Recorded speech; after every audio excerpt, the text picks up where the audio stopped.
그 다음에 치매 다음으로 어르신들한테 치명적일 수 있는 게 낙상입니다. 낙상. 자빠지고 넘어지고 하는 거죠. 낙상이 어디서 가장 많이 일어날까요? 어르신들이 사는 집입니다.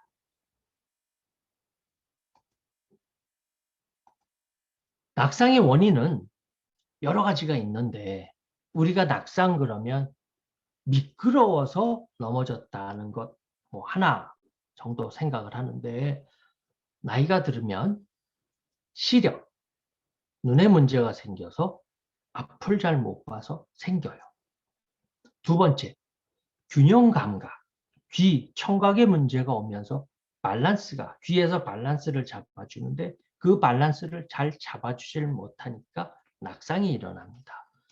약물을 복용할 때 저희 어머니 메롱메롱 낙상이 일어납니다. 저희 어머님 몇 년 전에 약을 잘못 드시고 거실에서 낙상을 하셨는데 팔, 어깨에 아주 큰 골절을 입으셨어요.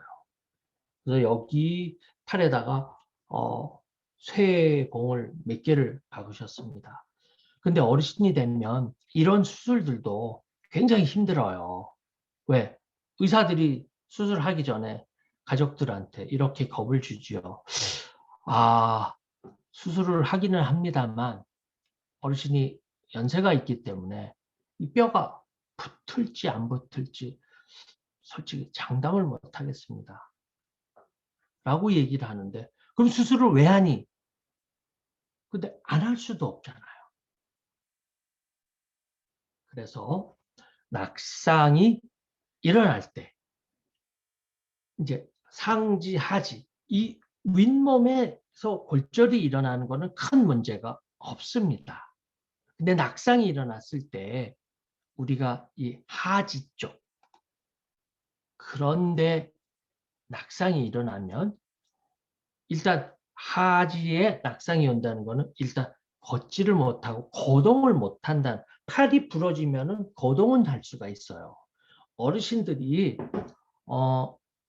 일주일 동안 침대에 누워 있으면 일주일에 내가 가진 몸에 근육의 10%가 없어진다고 합니다.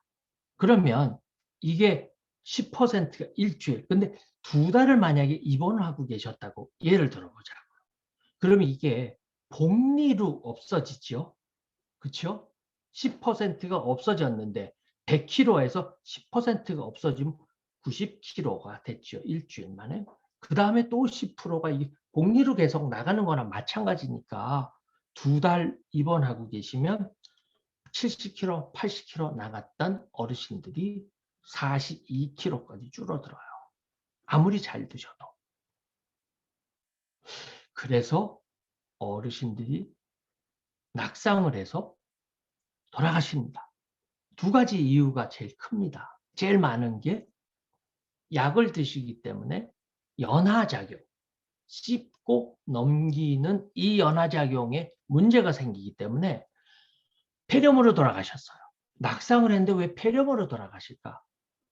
드시다가 대부분 누워있으니까 음식을 씹다가 우리가 숨을 쉴 때 식도와 기도를 왔다 갔다 하면서 막아주는 막이 있지 않습니까? 이 막이 제대로 작용을 못해서 음식이 폐로 들어가면 100% 폐렴이 되는 거예요. 그 음식 쪼가리가 폐 안에서 썩는 거죠. 그래서 염증을 일으키는 거예요.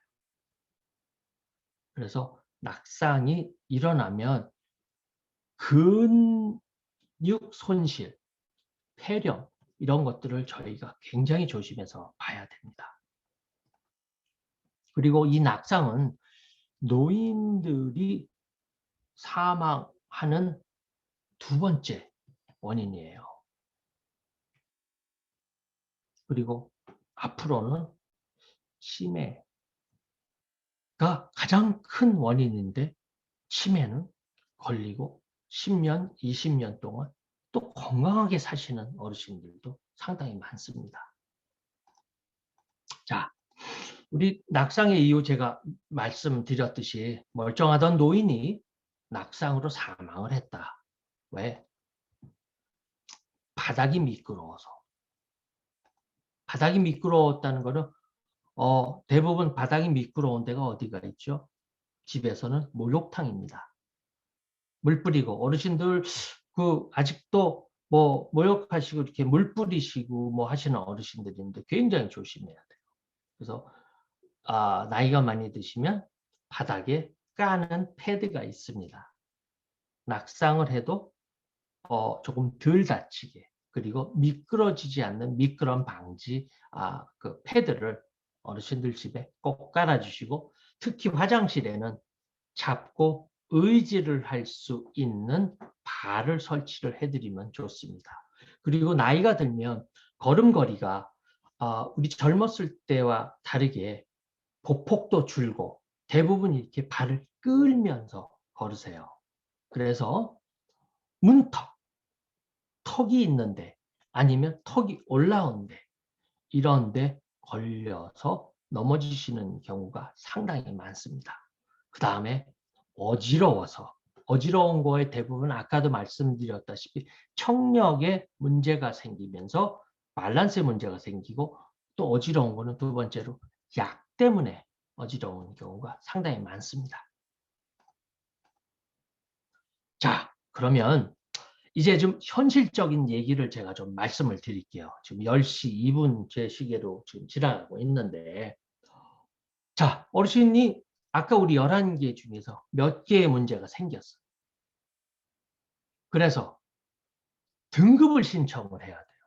우리 장 대표님은 옛날에 등급을 신청해 보신 경험이 있어서 아실 겁니다. 그리고 여기 계신 분 몇 분은 등급을 신청을 해 보셔서 아시는 분들도 있지만, 대부분의 자식들이 내 부모가 아플 때 노인 장기요양보험을 쓰기 위해서 등급을 어떻게 신청을 해야 되는지 모르시는 분이 대부분이에요. 어르신들은 말할 것도 없고요. 그래서 의사소견서를 받아야 하는데, 의사소견서를 달라 그러면 의사들이 뭐 소견서는 써주죠. 하지만 그 의사소견서가 나의 부모가 노인장기요양보험 등급 신청을 받기에 적합한 의사소견서냐 아니냐 하는 거를 아셔야 됩니다. 근데 대부분의 의사들이 예를 들어서 저희 어머님 수술을 한 병원 원장님, 정형외과 원장님도 어머니 팔 다치셨는데 제가 그런 소견서는 써드릴 수가 없지요 하고 딱 빼더라고요. 제가 이 일을 안 했으면 저도 의사소견서를 받아서 저희 어머님 노인장기요양보험 등급 신청을 하는데 상당히 애를 먹었을 수도 있어요. 그리고 그게 사실입니다. 그리고 등급 신청을 했을 때 처음에 철커덕하고 나오시는 분들이 거의 없어요. 병원에 누워서 끙끙끙 아픈데도 노인장기요양보험을 안 해줍니다. 등급을. 그래서 여러분들이 의사소견서를 꼭 받아야 되는데, 무엇에 관한 의사소견서를 받아야 되느냐? 노인성 질환에 관련된 소견서를 받아야 돼요. 그럼 노인성 질환이 뭐냐?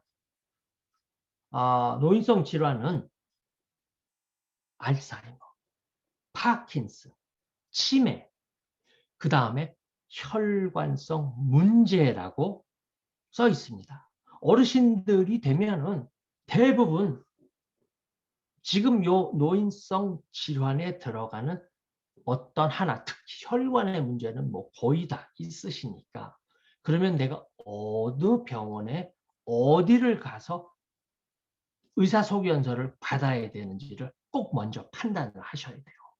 안 그러면 정말 써야 되는데 한두 달, 세 달, 네 달 못 쓰고 그 서비스를 쓰지를 못하고 우왕좌왕하는 자식들이 상당히 많습니다. 굉장히 안타까워요.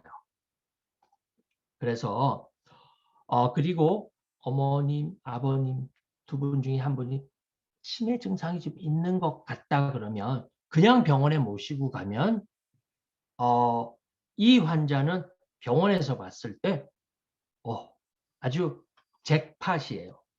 검사 하나, 둘, 셋, 넷 하다 보면은 수백만 원 나옵니다. 그래서 인근 보건소를 찾아가세요. 인근 보건소를 가시고 그 보건소에 요즘에는 치매 안심센터가 있습니다. 이 치매 안심센터에서 먼저 문진으로 치매 검사를 받고 치매가 있으신 것 같네요 하는 판단이 나오면 근처에 커다란 대학병원에다 치매 안심센터에서 연계를 해줍니다. 그러면 최소한 돈 200만 원 정도는 여러분들이 절약을 하실 수가 있어요. 뭐 여러분들이 절약을 하실지 부모님이 절약하실지 아무튼 우리 주머니에서 나가는 돈을 절약을 하실 수 있다는 거 꼭 알아두시면 좋겠습니다. 그래서 치매 안심센터를 통해서 저희 어머님도 분당 차병에서 모든 검사를 다 하고 피도 몇 번씩 뽑고 MRI 검사를 했는데 다 나온 게 30만 원 조금 더 나왔던 걸로 제가 기억을 하고 있어요. MRI 한 번만 찍어도 70만 원, 80만 원씩 나올 수가 있는데 그래서 그거 꼭 기억해 두시면 좋습니다. 자, 그래서 노인장기요양보험 등급 신청에 대해서 어떻게 해야 노인장기요양보험 등급을 신청을 하는데 나한테 필요한 서류가 뭐지? 여러분들 뭐 아시는 분은 아시겠지만 아까 말씀드린 대부분이 모르십니다. 아주 간단해요. 서류 한 장, 어머님 또는 아버님 주민등록증 아니면 그 운전면허증, 카피, 보호자, 내가 됐든 뭐 딸이 됐든 누가 됐든 보호자, 주민등록증, 신분증 그리고 뭐 카피 하나 그리고 뭐 서류 한 장에 그거 써서 공단에다 그냥 요즘에는 전산, 팩스로 넣으셔도 되고 뭐로 넣으셔도 됩니다. 아주 간단해요. 근데 이거를 하기 위해서 공단에 찾아가서 뭐를 해야 됩니까? 물어보시고 또 서류를 받아가지고 와서 쓰시고 카피를 해서 또 공단에다 갖다 주시는데 가장 쉬운 방법은 저희 같은 방문요양센터를 운영하는 센터장한테 그냥 넘기시면 됩니다. 저희가 다 신청해드려요. 그리고 저희 센터에 안 오셔도 됩니다. 신청 절차 그렇게 하면 되고요. 그리고 가장 어르신들과 보호자들이 요 공단에서 방문했을 때 이제 공단 사람들이 나와요. 건강보험공단에서 나왔을 때 어르신을 보고 질문을 하지요. 인지가 좀 이상한 것 같으면 어머님 100에서 7을 빼면 얼마죠? 93이요. 93에서 7을 빼면 얼마죠? 대부분의 어르신이 몰라요. 저희 어머님도 모르십니다. 오늘이 며칠이지요? 몰라요. 근데 달력을 보고 오늘 14일이요. 하고 대충 때려서 맞히려고 하는데 대부분 다 틀리십니다. 죄송합니다. 저희 고양이가 뭐 하나를 떨어뜨렸네요.